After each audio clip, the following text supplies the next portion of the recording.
Hello, everybody out there in YouTube. We are the Middle-Aged Guys. In this particular video, if you've seen our spoiler review, this is actually going to be our in-depth spoiler discussion about Marvel's Avengers Infinity War. Excuse me, the Avengers Infinity War movie that just came out this last weekend. All right, made all the money in all the world. Okay, before we get into that, because I know it's going to come up in the conversation sooner or later. Warner Brothers, DC, what the fuck? You can't get a clue? I wasn't expecting that. No, because I know it's going to come up. It's going to come up. All right. Okay, because look, I'm going to say this right now. If you're one of the CEO guys, one of the top brass guys over there at Warner Brothers, okay, and you're wondering why Marvel was able to do this, why Disney was able to do this, all right, you need to understand it took them, over 18 movies and 10 fucking years to go ahead and set the foundation for this to fucking happen, all right? They've got the biggest domestic box office, the biggest worldwide fucking launch, okay, it's not even a long fucking weekend. It's just a regular 3-day weekend, all right? So, and they beat out the last the previous record holder by over 10 million. All right. So, and guess what? It's an almost 3-hour movie, so there weren't that many showings per theater per day as there was for Justice League. That's very true. That movie was just under 3 hours, and it didn't even feel like it. Yeah. So, if there's a takeaway at all, because here's the thing, I would love to see the DC characters get the treatment like this, okay? But whoever you have in charge who's trying to go ahead and put the DC films, direction, their projects together and everything else, find somebody who's like Kevin Feige. Guess what? Let them make fucking creative decisions, and don't be afraid to sit there and say, hey, look, we have a prima donna fucking director who wants to go ahead and make their own vision that doesn't fit in with everything else. Well, maybe we may not need to go ahead and use them. All right. And I see you folks out there saying, well, if they just would have went ahead and left the DC movies to Christopher Nolan. No. He didn't even like the fucking Batman franchise at the end when he was going and he was wrapping up fucking Dark Knight Rises. Okay. So no, he's not the guy. He doesn't have the vision to go ahead and handle what's been handled here. All right. So let me go ahead and put that out, get that out of the way. But if that doesn't come up again, what this video will be about is our in-depth spoilers. We're going to talk about certain things that happened within the movie, certain details that, like I said, this has spoilers all over it. If you haven't seen the movie yet and you're practicing your spoiler foo and you're trying to dip and dodge all of that shit, turn this video off right now. Hit the back button, hit the X, or swipe left, whatever the fucking happens. All right, serious, okay? Delete, because this is not the video that you want to be watching for any of that stuff. But okay, let me start this way. All right, what was the one detail that popped up in the movie that for some reason you don't know why it just made you reacted to it really, really strongly, like made you howl out or fucking laugh out loud or just go ooh or anything like that? I will tell you which detail made me start laughing like a gremlin in the fucking theater. Was when Rocket went ahead. He was like, well, I guess since we're on this we're on this big mission to go ahead and get these weapons that are meant to kill gods, you'd probably be better off with 2 eyes, so go ahead and use this one. And he handed Thor the eye from the dude that he stole it off of from fucking wow, off the first from the Ravagers, yeah. When he did that, when he picked up the eye and he was like, hey, I've got an eye you can use right here. And Thor was like, geez, thanks. He was about to pop it in his head. I started laughing out loud in the theater. And for a minute or two there, I couldn't stop laughing. That was just... Rocket had more than one moment. How much for the gun? It's not for sale. How much for the arm? When he was talking to Bucky. Yeah. And Bucky had a new gold arm. And a new vibranium arm. Yeah, vibranium, and it had gold lacing. I'm like, oh yeah. And then he turns to ash at the end. Turns to ash and he floats away. Fuck! Yeah. I was like, you couldn't have left the arm. No. They just damn it. Yeah, it was pretty funny when Bucky was swinging and rocking around. There was no Groot Hulk scene. Yeah. They passed that up. For some reason, they passed that up, but I'm like, Another thing, too, what I found really funny was the inward battle that Bruce Banner had with the Hulk. That was excellent. That was done excellent. You know, in our previous video, the Reverend mentioned that there's a reason for that because, you know, because after all that happened on Earth before he left in the Quinjet because you know, so there's reasons why, but that inward battle was fun. He's like, come on, big guy, you get, if any situation, this is the time that you need to come out, you know, when all those creatures were all over the Hulkbuster, you know. Well, the time.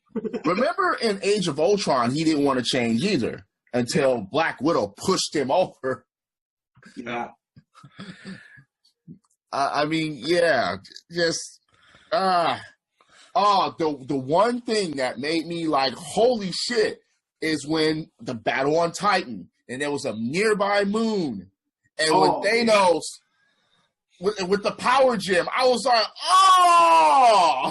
He blew that shit up, and he just basically had Armageddon happening, and motherfuckers were dodging parts of a fucking moon. I was like, wow! I was really impressed with how they went with activating each of the stones in each particular. Wait, did he do that with the power gem? Huh? Did he do that with the power gem, or was it one of the others? I think it was a power gem. I believe. I think it was the red one. Yeah. Yeah. I think it was because I think I even said it in theater. I was like, whoa, he used the power gem to do that. But the thing is, though, we didn't really see him. That maybe that's one thing that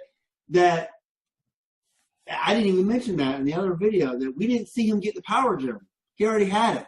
No, see, they mentioned what he did and that's fine. Yeah, we didn't see. We didn't see him. What's the name of that planet? I can't think of it. Xandar. We did not see him. Them motherfuckers were written off. They basically got Will Smith. Yeah, pretty much. They got written off screen. What I thought was awesome, now that you mentioned right at the beginning of the movie and the power gem, was that I was sitting there like when Thanos was asking Loki to go ahead and bring him the Tesseract, the space gem, right? You know, and he was like, I know you have it, you know, you better bring it to me, right? He sits there and he holds Thor's head in his hand, and he puts his knuckle up to his gem. Up to his, basically a power gem noogie. All right, up to his temple. All right, where I'm like, oh, that was fucked up. Yeah, that was funny. That was really funny. That was kind of fucked up to see. It's like, oh, Loki gives it to him, and Loki, he tried to kill him. He tried to strike him. That actually surprised me, to be honest with you. I figured that Loki, being Loki, the god of mischief, would try to join him. Yeah, whenever, you know, Ragnarok really had an effect on Loki in this cinematic universe, because I was like, Loki's going to betray him, and then I was like, when he started, you know, as it started going towards the scene was continuing on, I was like, wait, Loki, he's going to actually try to attack this man? Yeah. I was like, wow, he paid for it, but. Yeah. I mean, I was surprised. I really was. And Loki and Heimdall died before it said Avengers Infinity War on screen. Well, what do you think about the Hulk and the Thanos' battle? Ooh. I mean, Hulk got some good licks in. Yeah. But Thanos had that power gem, and yeah. But the thing was like, I was like, wait a minute. And dude was like, let him have his fun. I was like, Ebony Maw. Yeah. But I was like, wait a minute. The more you hurt the Hulk, the more pissed off he gets. So to me, it seems like the Hulk again, was holding back. I mean, that could have been the case. Because even like when Iron Man was like, go to sleep, go to sleep, go to sleep, go to sleep, go to sleep. Oh yeah, well, it just Hulk pissed him was off. basically in the dream state because of Scarlet Witch. Maybe that's what he needed. Yeah. But yeah, we didn't see a lot of the Hulk except for that battle and him arguing with Bruce Banner. I did like that. I did like Bruce Banner, the way he re-entered the Avengers. When he, when Heimdall sent him back to Earth. Earth. Yeah. I mean, he's like, look, Thanos is coming. You get rid of the squabbling. Oh, I'm sorry, I'm taking up too much mic. Because I was going to say, like, the whole Tony Stark and Star-Lord, Smart Alec, the whole Doctor Strange and Stark, Smart Alec dialogue, and then Spider-Man. That was yeah. We're using real names. Oh, then or I'm sorry, we're using made-up names on Spider-Man. At least Peter Parker getting out of that bus wasn't stupid as we thought it was going to be. Yeah, it wasn't. At least they did that shit to the fact that okay, I can accept that. Because you said driving the school bus. You accept it because of the driver. That's all I gotta say. Well, and his friend caused a distraction. Yeah, and I was like, okay. I don't really think that was a. I think that his friend that he knows that he's Spider-Man, right? Yeah, right. Homecoming. So I thought that was his actual real panic reaction. It wasn't a. He actually told him to distract, and then they saw what was out there. No, I know. The funny thing about it was that when he was hitting him on the side of the face, he's like, "Dude, Ned, I need a distraction." He had his fucking headphones in, and right when he turned around was when they popped out, and that's when he was like, "He's like, the hell is that? We're all gonna die." It was a natural, and of course he knew that Peter Parker's Spider-Man. And he knew that when Peter Parker said that he needs a distraction, he knows some shit's going down. So what about they did the Spidey sense once. I was like, one thing I remember, was it you, Theme, who mentioned it? Like, oh, come on, Spider sense should have. Yeah, there was a couple of parts where I said that. Yeah. But then when he got the new suit. Oh, yeah. When it came from Stark and he got the new suit in. Because he was going way too high. He was losing air. He's like, I'll catch you. And then he arms him up with that suit and tries to send him back to Earth. And Spider-Man was like, fuck that. Have you ever seen that movie, Aliens? Yeah. No, not that movie. Have you ever seen that really old movie, Aliens? It was like... Yeah. Like you, motherfucker. Everybody was cringing when they said that. He ignited Spider-Man. You're an Avenger now. He's like, I'm an Avenger now? No. It's like, wait, is it that easy to join? He did that same reference in Civil War, too. You know that really old movie where the Star Wars movie? Oh, yeah. I was like... Empire Strike Back? Really old movie. I was really old movie. Really aged me, man. I was like, damn it, we're feeling our age. You mother. Yeah, that was pretty funny. I think one of the greatest things about this particular movie is that they found some really interesting ways to go ahead and pair the characters up in these groups where it was like, okay, yeah, they're going to interact with new people that are going to, either that are going to, where they're going to sit there, they're going to challenge each other in really, really interesting ways.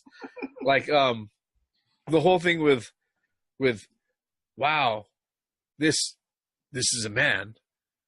Well, I'm a man. No, you're a dude. This is a man. So, what you guys think of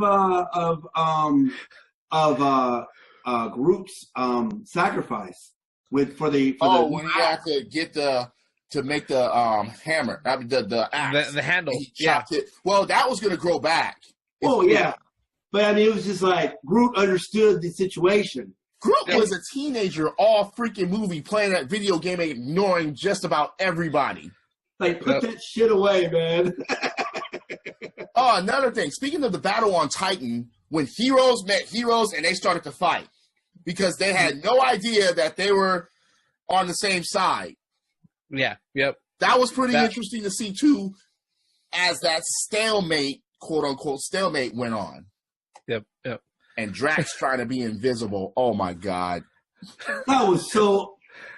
I was like, Drax. It was lame, but it was funny. Like, it was so funny. It's like... It's very slowly and shit. How long have you been there? 1 hour. How long have you been there? Oh, God, yeah.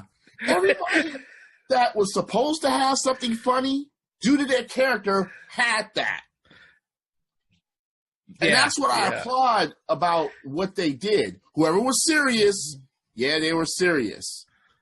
Even at that point, it was kind of there were certain character stretching moments that kind of showed like, okay, we're not just dealing with a whole bunch of paper cutouts and character archetypes, right? Like the whole thing with Rocket and Thor. You know, when they were on the way to, what was the name of the place? It starts with the V. Vendor or something. Yeah, something like that. You know, when they're on the way to go ahead and get his new weapon, right? Stormbreaker. He's sitting there and he noticed that Thor is just, you know, on the way there is just doing the whole 1,000-mile stare out the fucking windows to the space thing. And he's like, well, time to play role of the captain, right? And then he starts talking to him. He's like, so, big guy, you really up to this? He sounds like you've had a hell of a last few days. And he starts throwing down. He's like, yeah, you know, last 72 hours, I've lost my dad. You know, before that, my he was asked about. He lost his dad, his sister, his now brother. No, he's like, I lost my dad. He's like, I found out I had a half sister. I had to kill her. You know, my brother is dead, and I think this time it's for real. And what about your mom?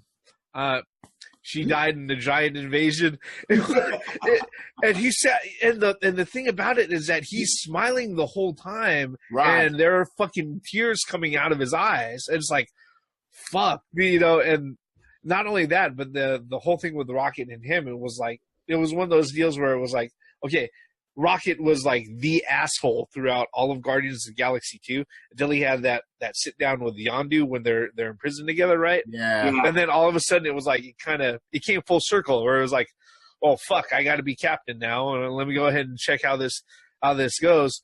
It was kind of funny because when he sat there and he started putting that together, and everybody else was kind of mentioning the type of shit that they had to get through in order to get to the point where they were at.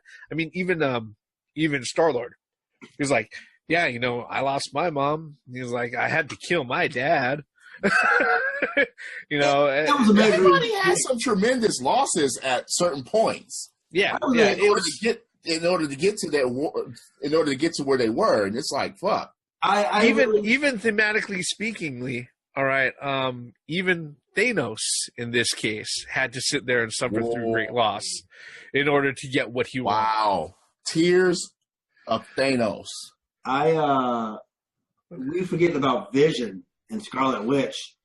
Yeah. They didn't I'm glad that they didn't totally make it about that, and they didn't put the Black Widow, Bruce Banner thing to the point where they were just love stories and everything worked around them.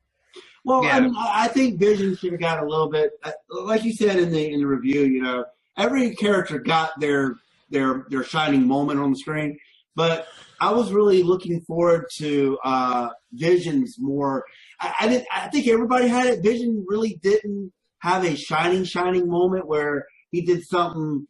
Or maybe I'm not recalling it correctly. But well, he even though he was like right at the very beginning of the.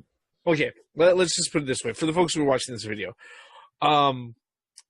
you may at one point come away from watching the movie, if you watch Infinity War, saying, you know, a lot of these characters really weren't using their full strength. And it's true. It's completely fucking true, right?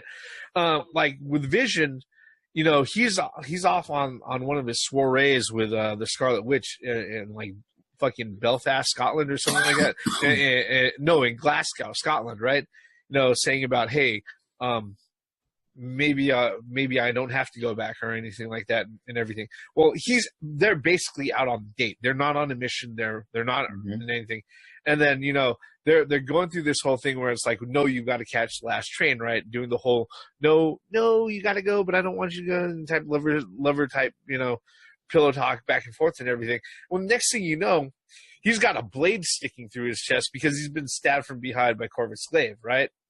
And the thing is that, you know, one of the things about Corvus Glaive's his particular weapon is that, you know, supposedly it's like strong enough to slice through a star.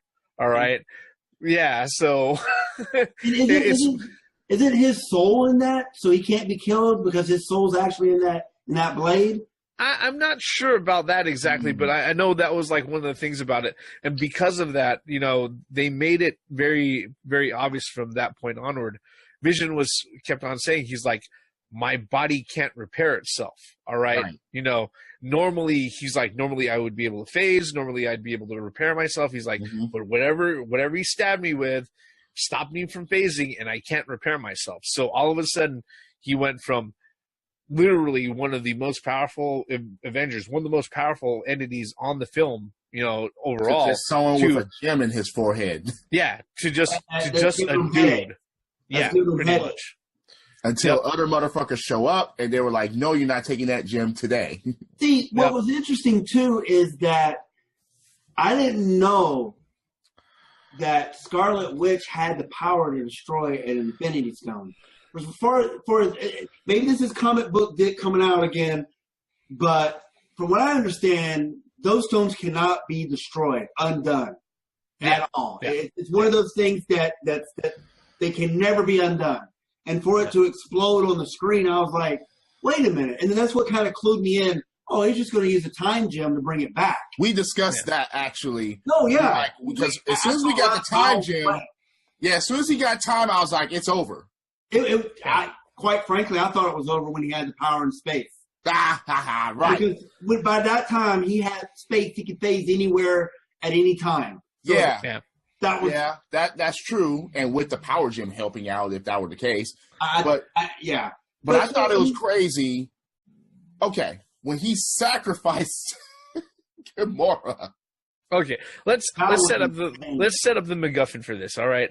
So the whole thing is that all right, Gamora makes this big huff about if Thanos comes after her, that just to kill her because she has knowledge that Thanos wants, right?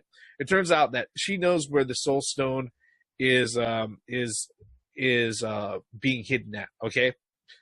They go ahead, Thanos gets the information out of her and he takes her to go ahead and get the Soul Stone, all right?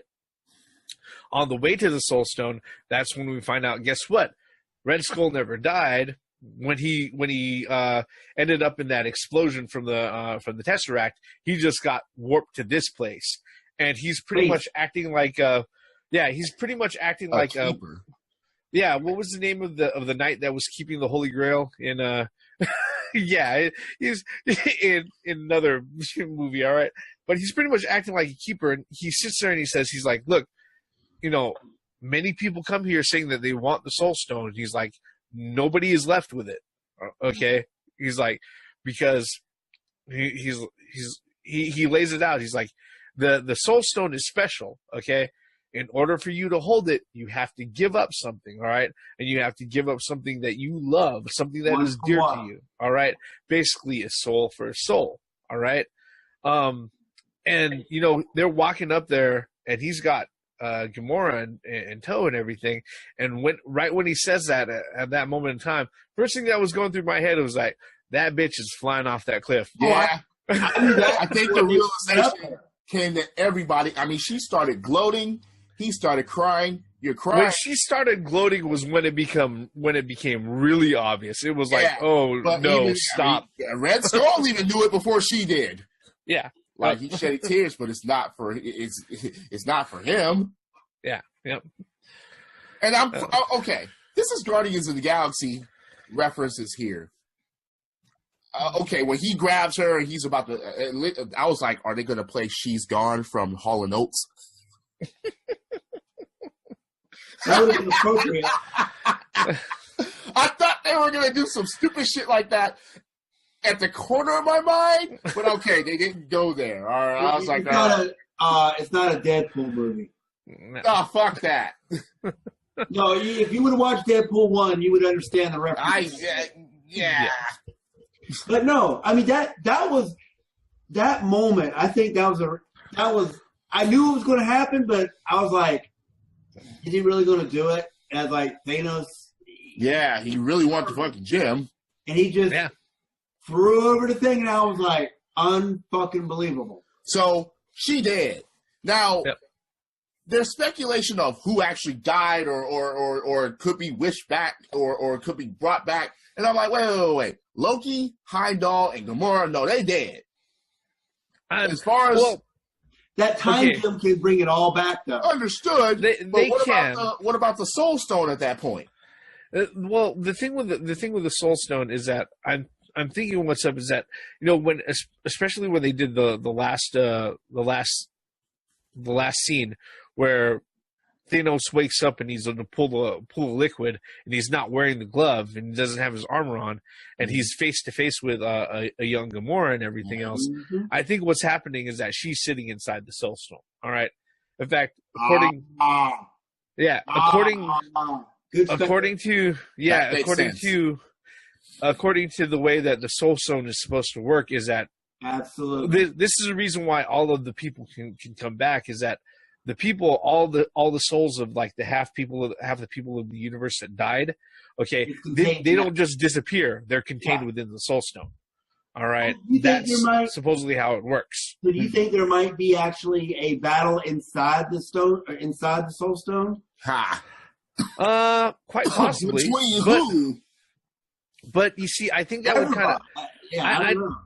I think that would kind of.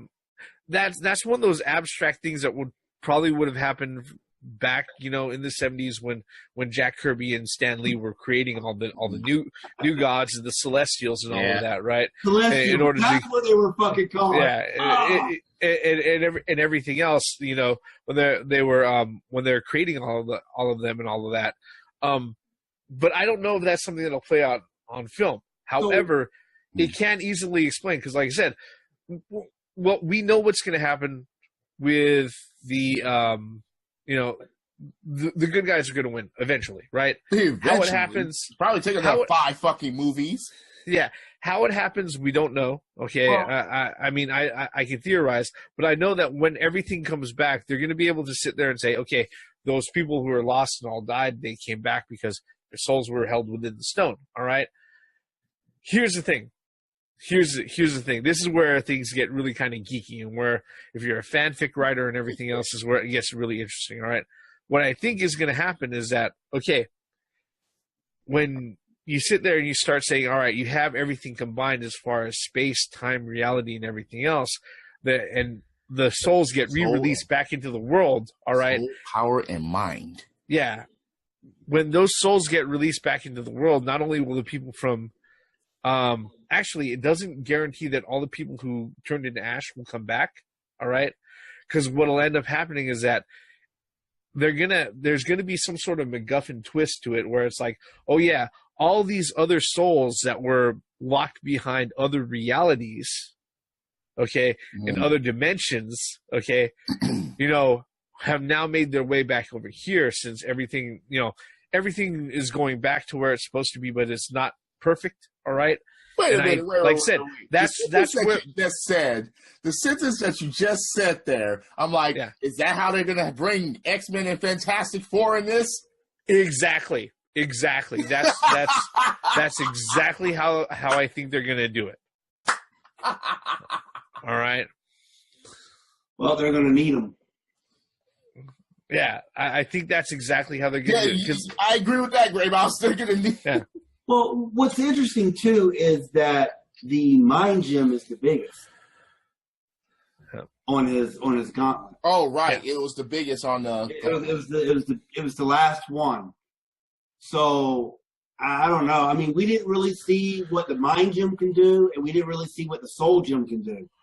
Right. Yeah. You're absolutely right about that. Yeah, and I mean, of course, when he snapped his fingers, of course, we saw what they all can do.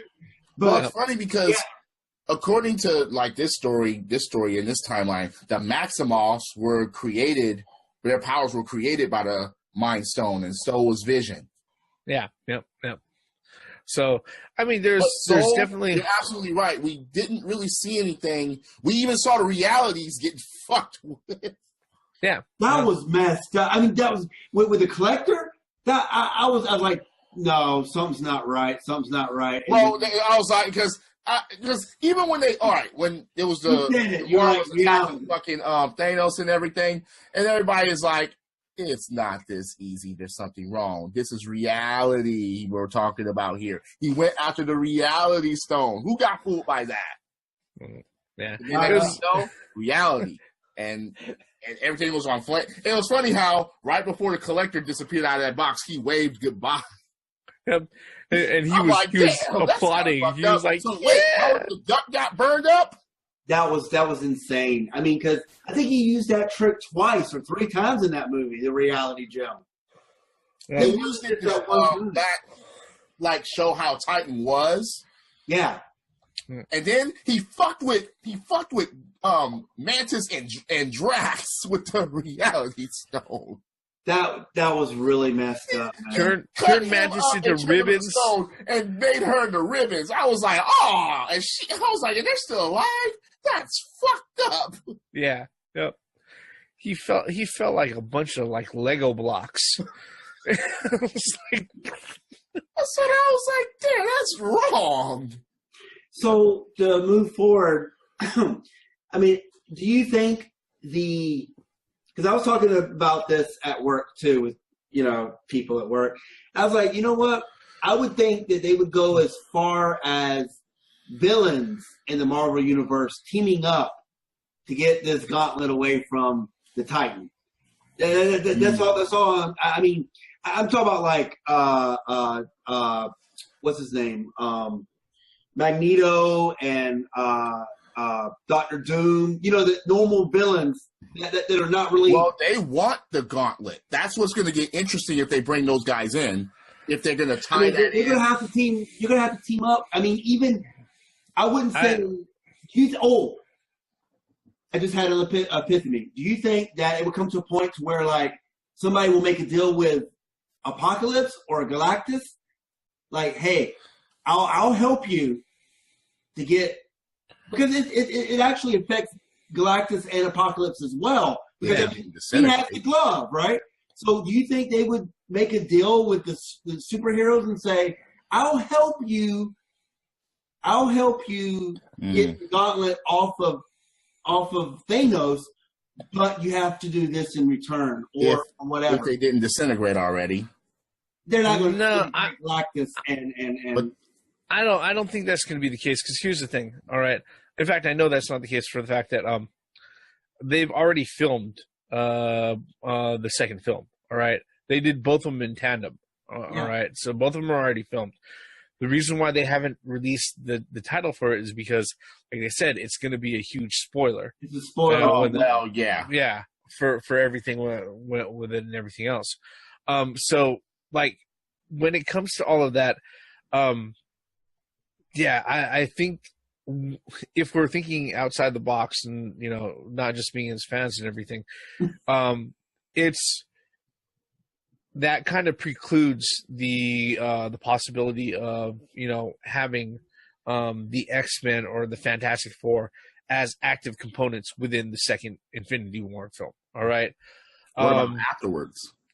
Afterwards, though, at the very end, here's the thing: it just takes a little bit of a post production and reshoots to sit there and do like a 30-second a 30-second drop about, oh yeah, well, what about this? We can go ahead and ask these folks over here at this particular school for gifted children, or you know, there's this egghead in the Baxter building that we can go ahead and consult with. You know, that's just like what they did when they were dropping hints for people, like at the end of Ant-Man and everywhere else. You know, speaking of that, Ant-Man, I know we got to wrap up here, but speaking of Ant-Man, that new trailer that was released, stand by for our review for that, by the way. But I'm wondering, it's kind of interesting to me on when it dropped. Like after most people watched the movie, I would think. So I wonder if there's anything in that trailer that might tie into the major movie. Yeah. Death toll. Yeah. Death toll here. Only one Guardian of the Galaxy remains, Rocket. Strange. Yeah. Doctor Strange, gone. Spider-Man, gone.